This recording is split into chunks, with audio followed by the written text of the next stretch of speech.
Hi you guys, Kaylee Wilkes here, and it is Easter, so happy Easter to everybody. We are on Unit 5, which is Alternating Worlds. My grandparents are Cherokee Indian, and I talked to them and decided that I was going to make a medicine bag. Unfortunately, that didn't work out too well, so Dr. Levin, I'm really sorry I did switch my project at last minute.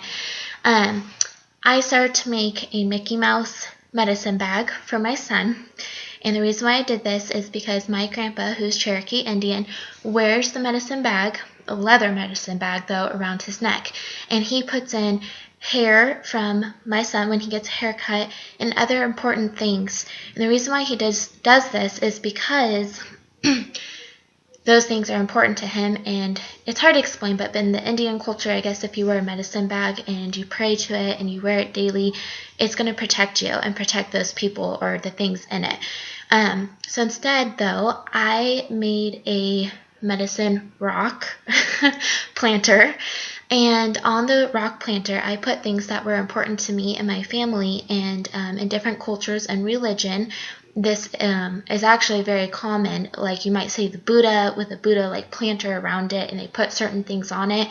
I grew up in Shanghai, and so I used to see this all the time with the cat. The cat means good luck. They would put, their family pictures or whatever it may be around it to pray to the cat to help protect their family. I don't really truly believe in this, but we were learning about alternating worlds in Unit 5.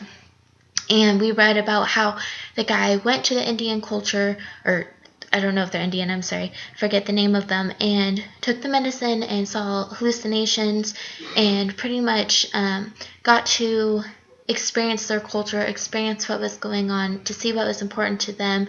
He said it was a really scary experience. It doesn't always have to be like that, though. Taking drugs is alternating worlds. Just anything that is taking us here physically and bringing us to a different realm of the world.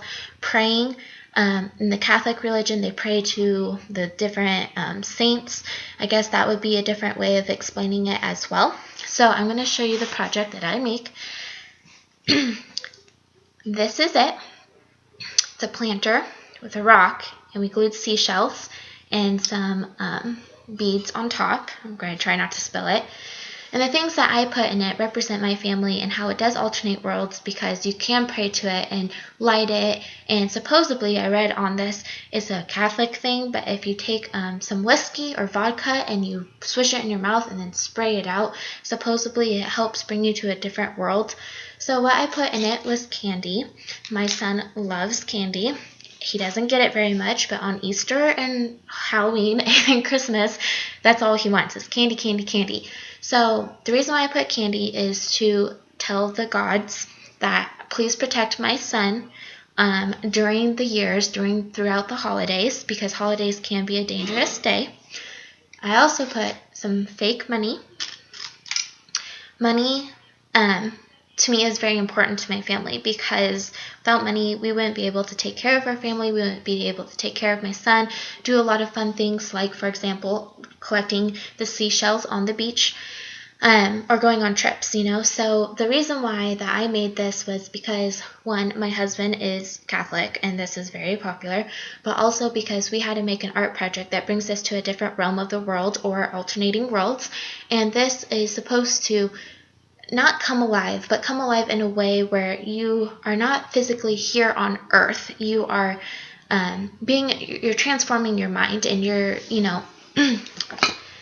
praying to the gods. It's bringing you to a different realm of the world. We may not see the gods here. We may not physically talk to them, but we are in a way. We're transforming our mind to believe that they're going to help us, they're going to protect us, and certain things like that. Like I said, this can apply to different cultures and religions, and it also comes back to all the past units that we have learned, because candy, for example, or the seashells, for example, are a symbol of health, or my son, or the ocean.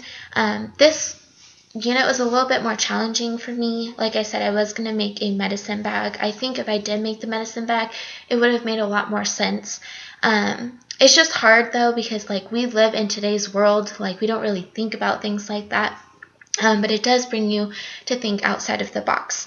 I am enjoying this class, and I have learned so much, and every single unit just kind of rolls together. So I'm really excited to see what next unit is going to be, because the symbols, the alternating, the worlds, the talking to the different gods, dressing up to and dancing to show stories.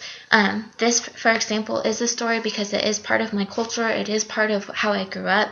Even though it's a rock and not a medicine bag, it still has the same just idea. Thank you so much. I hope you have a wonderful night.